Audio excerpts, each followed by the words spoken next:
Buona serata, bentrovati, eccoci all'appuntamento giornaliero di Veneto Globe Sport sulla nostra web tv www.venetoglobe.com, ma da ieri anche sul canale 95 di Caffè TV 24, emittente del Nord Italia. Ci potete vedere appunto in tutte le regioni del Nord Italia, abbiamo ricordato ieri anche il canale. Noi per quanto riguarda Veneto e Friuli Venezia Giulia vi ricordiamo il canale 95. Andiamo ad iniziare con le principali notizie anche per oggi e si inizia da una notte di Champions. Stasera per le italiane c'è la Champions League e allora attacca l'Inter alle 21 contro il Barcellona.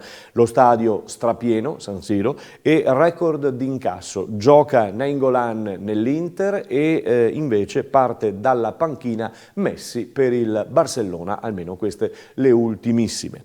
Nel gruppo C, l'altra squadra italiana, il Napoli, andrà in campo contro il Paris Saint-Germain. Giocherà Buffon, che così arriverà in Italia per la prima volta e giocherà contro una squadra italiana e giocherà in uno stadio poi tra l'altro importante sempre per la nazionale italiana di cui era il portiere Buffon. Staremo a vedere quello che Carletto Ancelotti avrà pensato per cercare di fare risultato anche in questa gara. Domani invece, sempre per quanto riguarda la Champions, toccherà alla Juventus che affronta il Manchester United e la Roma che viaggia a Mosca per affrontare il CSKA di Mosca per l'appunto. Coppe anche nella basket di Serie A1 con il Venezia, l'Umana Reyer Venezia, che va a Bonn in Germania per la quinta giornata di Champions. Domani toccherà anche a Bologna che affronterà il Besiktas e l'Avellino invece affronterà il Banvit. Campionato di A1 femminile, rimaniamo sempre nel basket visto che ci siamo, campionato di A1 femminile che va sotto i riflettori anche della stampa specializzata sportiva, oggi con Ragusa, Schio e Umana Reyer Venezia impegnati nella corsa scudetto, almeno si dice che la lotta sarà tra queste tre. Oggi tra l'altro Crespi, il commissario tecnico della nazionale italiana, convocherà le atlete per la nazionale per l'appunto che dovrà partecipare all'Europeo. E adesso parliamo di calcio, cominciamo con la Serie A, saltata la panchina di Andreazzoli all'Empoli, al suo posto è arrivato e ha già cominciato i suoi primi allenamenti Iachini che tra l'altro oggi firmerà un contratto biennale.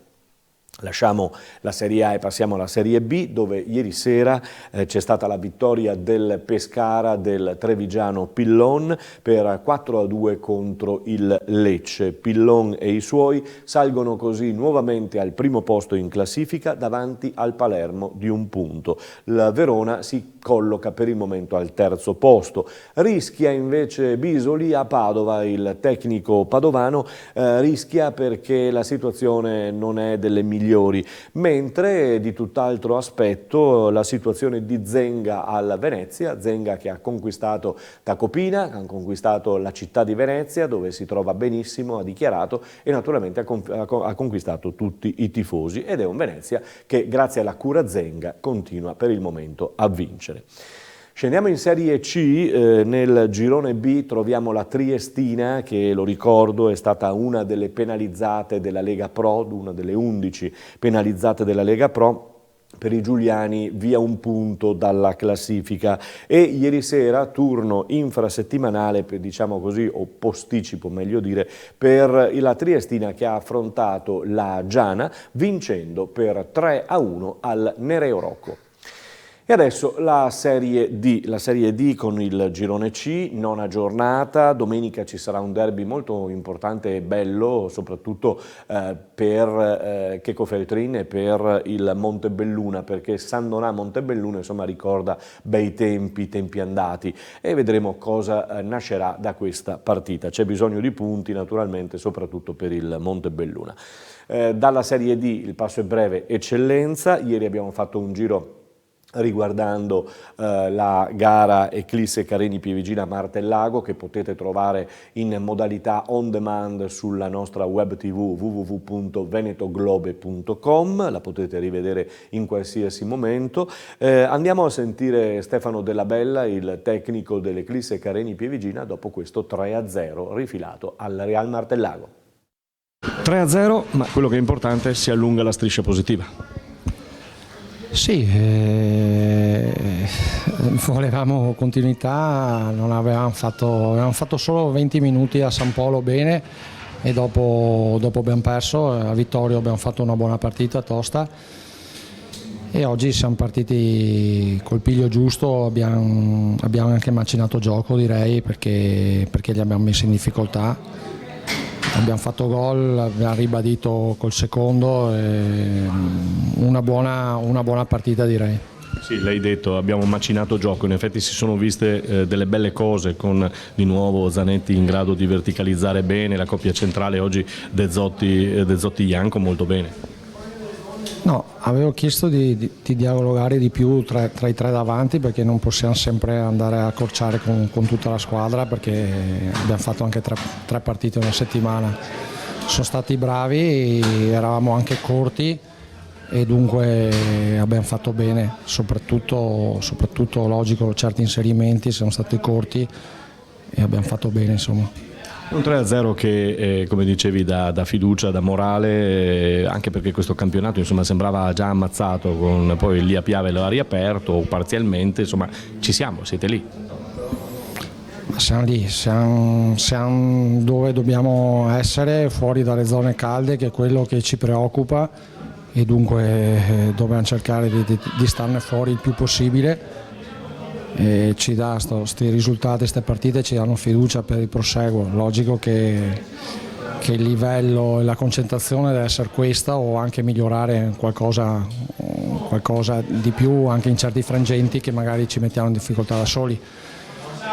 Dobbiamo cercare di tenere questa intensità qua per il proseguo del campionato. Sappiamo che è difficile, sappiamo che ogni partita fa storia a sé, e dunque dobbiamo continuare a allenarci ancora meglio per essere pronti alla domenica di fare queste prestazioni qua. Ti ami allenare e giocare con i giovani, direi che hai trovato un Marco Frezza che ti sta ripagando in quel ruolo, tra l'altro un ruolo anche non facilissimo.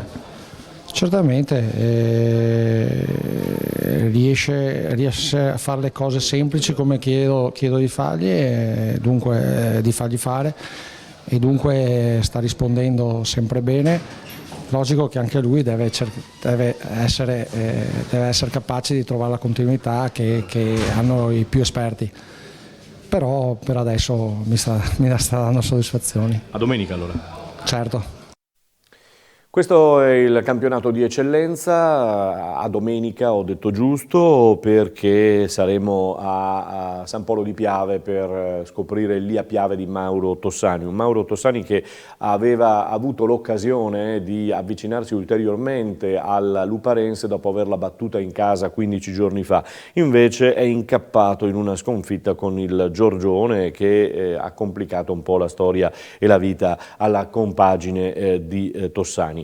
Parlavamo di Treviso ieri, avendo messo in onda l'intervista con il sindaco Conte, che avevamo intercettato allo stadio di Monigo durante la partita di rugby tra Benetton e Ulster.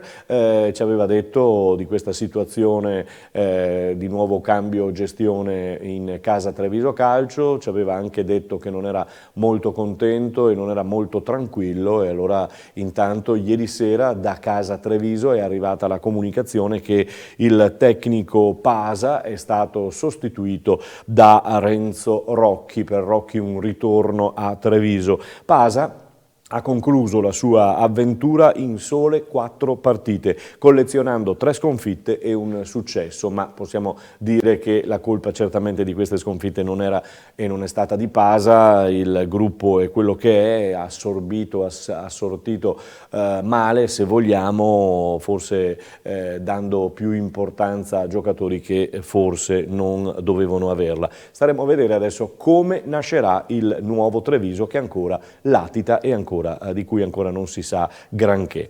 Lasciamo il calcio. Ieri parlando in questo nostro spazio avevamo detto che abbiamo un pochino trascurato il basket e allora oggi ci rifacciamo subito andando a vedere, come promesso, la Ruker Sambe. Vi ricordo che della TVB parleremo domani, Treviso Basket che in casa ha vinto con Verona per 75-66 e si sta preparando alla prossima partita. E il Ponzano Basket di Serie A2 femminile in trasferta a Moncaglieri purtroppo ha perduto per 56-43 e sabato sarà di nuovo al Palacicogna di Ponzano e saremo in streaming, in diretta streaming, video e audio noi di venetoglobe.com per trasmettervi questa gara. La Ruker allora sabato sera in casa ha purtroppo perso contro Bernareggio, ha perduto per 77-86, non era molto contento Marco Mian della prestazione dei suoi, sentiamolo. In questo momento qua fare un'analisi dettagliata è difficile perché chiaramente ho emozioni contrastanti dentro. Dico solo che non abbiamo difeso, è inutile che cerchiamo tante belle storie, non abbiamo difeso poco e se giochiamo così, io quello che ho detto ai ragazzi in spogliatoio, che non c'è una partita facile quest'anno in Serie B, quindi difendendo così gli altri si gasano, prendono fiducia e poi diventa tutto difficile, tutto troppo difficile e questo mi dispiace. Dal primo quarto loro hanno impostato un ritmo velocissimo. Sì, hanno impostato un ritmo veloce, hanno impostato il loro ritmo, ma lo sapevamo, non è che è una novità. Il problema, ripeto, se partiamo così, poi dopo le partite vanno, perché dopo fai una gran fatica a recuperare, quando recuperi comunque loro trovano qualcosa sempre perché noi torniamo a fare 2 azioni difensive fatte con poca aggressività e la gente tira la libera e torni a -10 e dopo non la recuperi più. Proviamo a stemperare un po', hai detto i liberi, questa settimana ti farai lavorare sotto. Ma anche con Faenza abbiamo sbagliato un sacco di tiri liberi, noi ci stiamo lavorando, sai, poi durante la partita è un'emozione con se stesso, è un stare lì e avere la forza mentale di buttarli dentro, tutto qua. In settimana ci stiamo lavorando tanto sui tiri liberi come tutte le cose. Ripeto, questa sera non è un problema dei tiri liberi perché non sono gli episodi, è stato proprio un atteggiamento sbagliato fin da subito. In bocca al lupo per la prossima perché saranno tutte toste come dicevi. Viva il lupo, adesso dobbiamo guardarci negli occhi e capire che dobbiamo cominciare a essere tutti quanti più aggressivi e fare un passo in avanti. E in effetti al Palasaccon non è di San Vendemiano sabato scorso, non è uscita una gran partita per Marco Mian e i suoi giocatori, questa Ruker Sambe nel campionato di Serie B. Come avete sentito abbastanza duro anche Mian perché dice se giochiamo così sarà veramente dura, sarà veramente difficile, infatti è una partita che era un po' sfuggita. Domani ascolteremo e sentiremo nelle prossime giornate, domani o nelle prossime giornate, anche il tecnico di Bernareggio che ha inquadrato, tra l'altro un tecnico giovanissimo, che ha inquadrato bene la partita e sta facendo un altro bel campionato in quella di Bernareggio.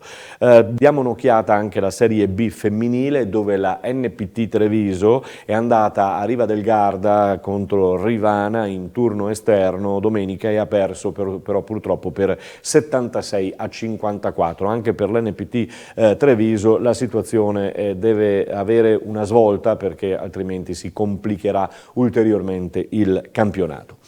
Lasciamo il basket e passiamo al volley. Imoco Volley Conegliano vittorioso nell'anticipo contro Monza ieri sera come ogni lunedì, lo ricordiamo, intorno alle 22:15 andrà in onda da qui a fine campionato e a fine stagione, andrà in onda sempre la partita registrata delle gare interne ed esterne dell'Imoco Volley Conegliano. Ieri sera abbiamo potuto ammirare appunto la vittoria 3-0 contro Monza, un Saugella Monza rinforzata con 4 ex giocatrici tra l'altro dell'Imoco Volley Volley Conegliano. Vittoria per 3-0, però questo ci permette di ricollegarci a Santarelli, il tecnico di Conegliano, a cui abbiamo chiesto un giudizio su questa gara, però siamo andati a Treviso per la presentazione della Supercoppa che si gioca sabato sera alle 20:30 al Palaverde.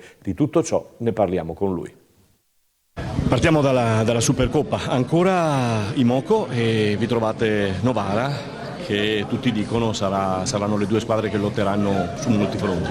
Beh, mi sembra prematuro dirlo, anche se l'inizio del campionato ha detto questo, ma ricordiamoci bene che le nazionali sono appena arrivate, gli allenatori non hanno avuto la possibilità di lavorare come avrebbero voluto. Noi abbiamo un roster come ce l'ha Novara molto importante, ci possiamo permettere di giocare con delle giocatrici differenti e uscirne comunque bene durante le gare. Non tutti se lo possono permettere, abbiamo giocato contro una Monza senza un giocatore per loro secondo me determinante, abbiamo giocato con Casalmaggiore senza un giocatore determinante, anche Novara stessa ha giocato con Scandicci non al completo, quindi aspettiamo a dare giudizi. In questo momento credo che siamo le formazioni più in forma, perché ci sono tante nazionali che arrivano comunque vivono della scia di quello che è stato il mondiale, quindi forse avranno un calo più tardi, diciamo verso la fine dell'anno. Ora in questo momento sono le due squadre più in forma, mi aspetto una bellissima gara contro una squadra che conosciamo abbastanza bene. Lo scorso anno l'abbiamo affrontata fin troppe volte, come dicevo prima comunque il fatto di averla affrontata così tante volte vorrà dire qualcosa, vuol dire che entrambe le squadre hanno dimostrato di essere le migliori in Italia. Spero davvero che anche questo anno possa essere così, perché vorrebbe dire provare a competere per tutti gli obiettivi stagionali. Mi aspetto una gran bella gara fra due squadre molto forti, con dei roster lunghi ed importanti, e spero di regalare personalmente uno spettacolo ai tifosi e a tutta la pallavolo italiana, e diciamo anche qualcosa di importante, ma non è così facile. Daniele, torniamo al campionato. Da Monza arriva la bella notizia di una ritrovata De Cruyff. Sì, Robin ha lavorato tanto bene quando è tornata da noi, ha avuto un'estate un po' travagliata, non bellissima, è arrivata non in condizioni perfette, si è messa al 100% a disposizione del preparatore dello staff fisioterapico, ha fatto un gran lavoro, l'ho vista lavorare molto bene, lo staff ha lavorato alla grande, era già pronta diciamo contro Casalmaggiore, ma ho preferito non rischiarla, secondo me non aveva senso, anche perché la condizione fisica non era ancora al massimo, ha fatto un'ottima settimana di lavoro, è arrivata a Monza, non mi ha stupito perché l'ho vista lavorare molto bene per una settimana, poi scalpitava, non vedeva l'ora di tornare in campo, quindi sono contento del suo esordio, per noi è un giocatore molto importante. Avrà un'altra settimana di lavoro e credo che in questa settimana lei possa crescere ancora in condizioni. Si parlava di De Cruyff e in effetti giocatrice importante, recuperarla sarà fondamentale per la compagine di Daniele Santarelli, che comunque non avrà grandi dubbi insomma, per fare il sestetto, per allestire il sestetto da mandare in campo contro l'Igor Gorgonzola Novara sabato sera alle 20:30, lo ricordo ancora una volta, al Palaverde di Carità di Villorba. Concludiamo soltanto ricordandovi che domani parleremo ancora dettagliatamente di rugby Benetton Pro 14 con un'altra intervista che abbiamo realizzato ad Alessandro Zanni dopo la sconfitta per 15-10 contro l'Ulster. C'è questo infortunio, come vi dicevo ieri, di Hayward per quanto riguarda una costola rotta, una costola fratturata, e c'è anche l'infortunio di Negri, che ha ancora questo risentimento al polpaccio, che non lo ha fatto giocare sabato contro l'Ulster e gli ha fatto perdere un po' anche la convocazione della nazionale. Oggi in effetti la nazionale, lo staff tecnico e medico della nazionale controllerà e esamineranno di nuovo la situazione di Negri per vedere se convocarlo o meno per le prossime gare. È tutto, ci fermiamo qui per quanto concerne il nostro appuntamento di Veneto Globe Sport sulla web tv www.venetoglobe.com, ma soprattutto su questo canale che state vedendo, canale 95 per il Veneto e il Friuli Venezia Giulia, e naturalmente sugli altri canali per tutto il nord Italia. A tutti voi, buona serata.